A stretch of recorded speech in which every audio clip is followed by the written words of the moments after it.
السلام عليكم أصدقائي، مرحبا بكم في قناة عالم المساء. هذه القناة التي سأشارككم من خلالها مجموعة من النصائح والوصفات. صورت لكم هذا الفيديو مباشرة من مدينة الرباط بالمملكة المغربية، علامات تدل على إن شاء الله اليوم هو ليلة القدر. سبحان الله، الجو هادئ وجميل ومعتدل، ليست هناك حرارة، مع العلم أنه بالأمس كانت يعني حرارة ارتفعت إلى 35 درجة. فاليوم سبحان الله جو بارد معتدل، السماء صافية، الشمس يعني إضاءتها خفيفة، وهذه تدل يعني من العلامات التي تدل على أن اليوم هو ليلة القدر.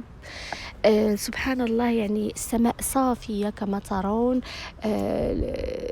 الجو يعني معتدل جميل جميل وهادئ. سبحان الله كما تشاهدون.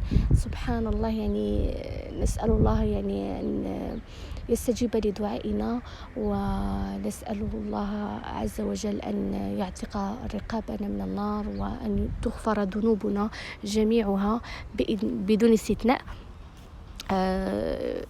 يعني لا تنسوا كتابة في تعليق دعاءكم، وإن شاء الله ندعو لبعضنا البعض، ونسأل الله يعني كل ما هو يعني جميل. إلى اللقاء.